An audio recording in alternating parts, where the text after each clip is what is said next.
Bonjour, bonsoir, je vous retrouve pour une nouvelle vidéo. Je vous propose ma première vidéo salée. J'ai eu du mal à trouver l'idée pour vraiment entamer des séries salées parce que c'est vrai que moi je suis un peu plus sucré que salé. Donc je vais vous montrer comment en quelques minutes faire un risotto. Je vais commencer par une petite astuce Cooking Chef. Au lieu de devoir couper votre chorizo avec un couteau et donc passer un peu de temps pour ça, le Cooking Chef a une lame qui permet de le faire pour vous.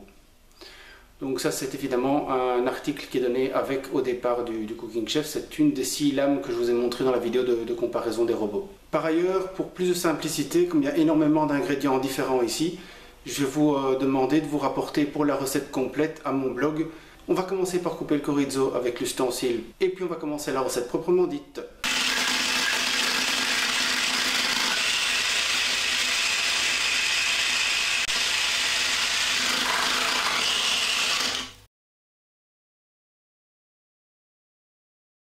Voilà, la première étape consiste à installer le mélangeur et alors on va faire fondre le chorizo coupé en petits morceaux, donc comme j'ai fait moi en lamelles, à 100 degrés. On va mettre sur le Cooking Chef la position 1, donc la position aussi la plus faible sur le high cooking. En général, on conseille de travailler en position 1 ou 2 dans ce cas-là.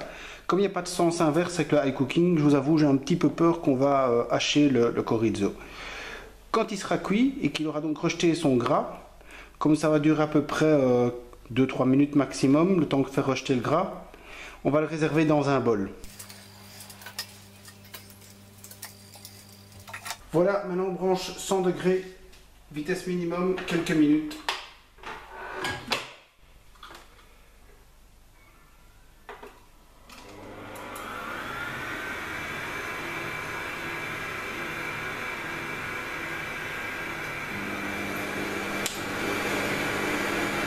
Voilà, après 2-3 minutes, le chorizo a déjà une belle couleur des deux côtés. Je vais vous montrer ce que ça donne.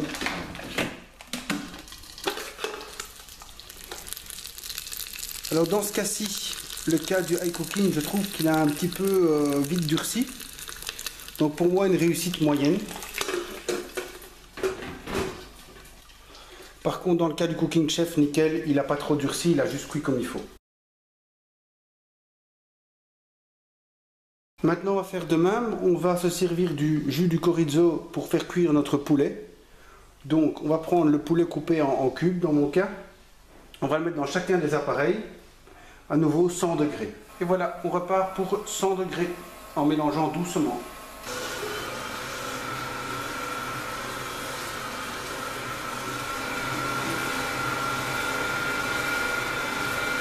Malheureusement, sur le high cooking, on ne sait pas voir où nous en sommes. Donc grâce au Cooking Chef, je vais savoir où j'en suis dans ma cuisson. Donc ça, c'est un gros défaut du high cooking dans ce cas-ci, c'est qu'il faut cuire jusqu'à ce que les blancs soient cuits. Ça paraît logique à dire, mais c'est presque impossible de voir sans tout le temps arrêter le high cooking complètement, voir si c'est cuit ou pas. Il y a un petit bouchon au-dessus, mais on voit vraiment pas grand-chose à travers parce que le bol est fort haut. Il n'est pas aussi large que par exemple un bol de TM6. Alors voilà, on se retrouve à la fin de la cuisson du poulet. On voit ici que le poulet restait bien entier. Voilà, donc on a gardé de jolis morceaux pour le Cooking Chef, donc aucun souci. Alors par contre, pour le high cooking, c'est vraiment, je ne sais pas si vous voyez bien avec la caméra, mais c'est vraiment devenu de la charpie. Donc voilà, je pense que la différence, elle est vraiment marquante.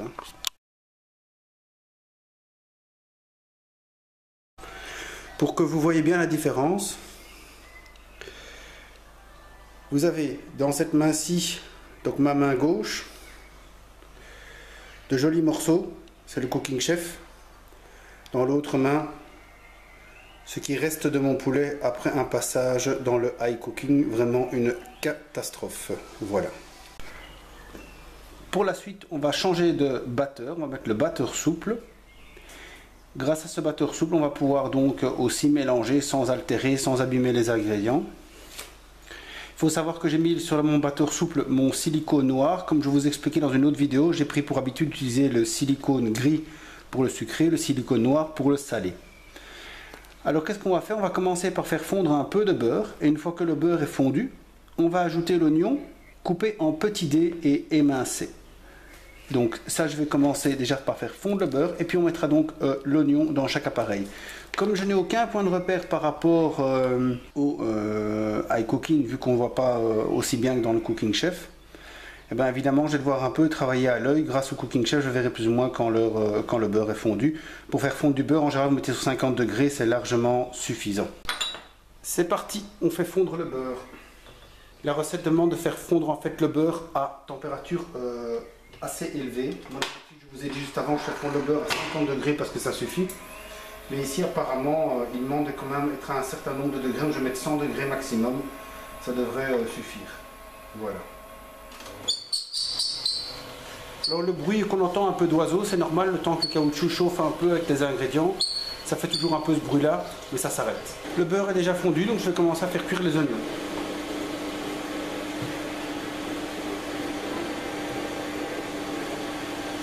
Quand on commence à cuire les oignons, surtout baisser la température à 100 degrés.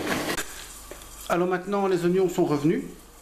Pendant à peu près 2 minutes, on va faire absorber le beurre qui est dedans par le riz. Donc on ajoute le riz, il va absorber le beurre et les graisses. 2 minutes après, on ajoute le vin blanc. Et puis quand le vin blanc est absorbé complètement, en 2-3 minutes plus ou moins, mon petit conseil, c'est d'ajouter le bouillon de volaille, pas en une fois, mais en plusieurs fois pour qu'il s'absorbe de manière continue et de manière lente. Voilà, donc c'est parti. Le riz, puis le vin blanc, une fois absorbé, le bouillon de volaille. Quand tout ça c'est fait, il faut compter à peu près 18 minutes de cuisson au total. Sur mon riz, il était marqué 17, mais on va mettre 18. Voilà.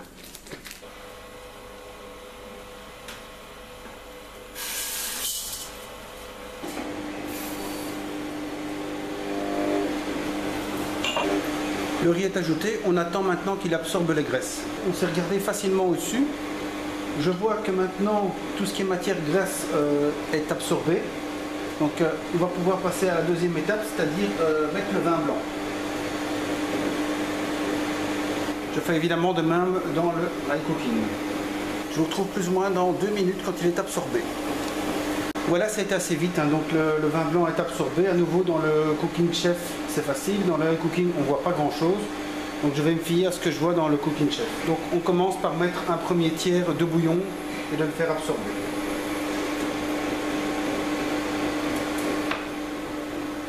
Idem pour le iCooking. Je vais recommencer 2 fois encore l'opération pour le reste du bouillon. A tout de suite quand tout le bouillon sera donc absorbé d'ici à peu près 17 minutes. Voilà, les appareils ont bien fonctionné. On va arriver tout doucement au bout des 17 minutes dans mon cas de cuisson du riz.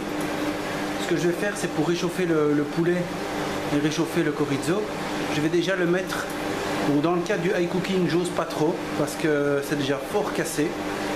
C'est presque des détritus de poulet que j'ai. Mais dans le cas du Cooking Chef, sans aucun doute et sans aucune crainte, je vais donc mettre maintenant mon poulet et mon chorizo. Comme ça, il va continuer avec le jus de risotto à bien cuire et donc à terminer sa cuisson.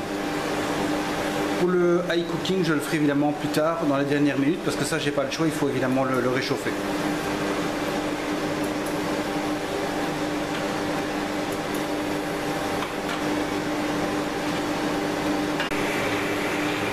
Alors voilà, en théorie, on arrive en fin de nos cuissons. Donc en fin de cuisson, on va rajouter le poulet, le chorizo et aussi un peu de crème.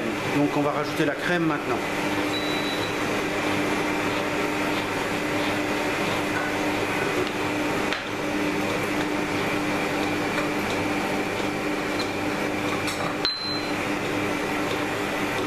Voilà, une fois que la crème a bien chauffé, on va pouvoir servir. Donc je vais aussi rajouter dans le iCooking le chorizo et le poulet.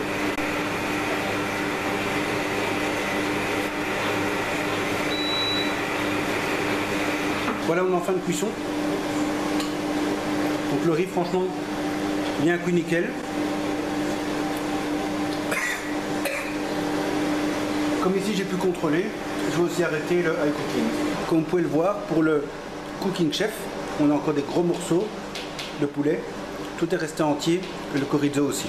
Pour le iCooking, franchement, résultat, je vais y goûter tout de suite, mais décevant. En tout cas, je ne donnerai pas ça à des invités.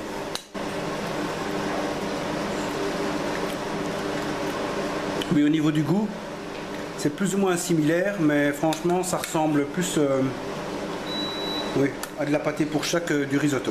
Donc voilà, high cooking vraiment décevant. Je regrette vraiment que j'ai pas encore monté M6 pour vous montrer, parce qu'avec le sens inverse, on est vraiment proche du Cooking Chef. Donc s'il y avait eu les trois, je pense que franchement les deux tops auraient été TM6 ou TM5 et Cooking Chef. Le cooking ici franchement à éviter. On se retrouve bientôt pour de nouvelles vidéos et j'espère que cette vidéo vous aura bien plu.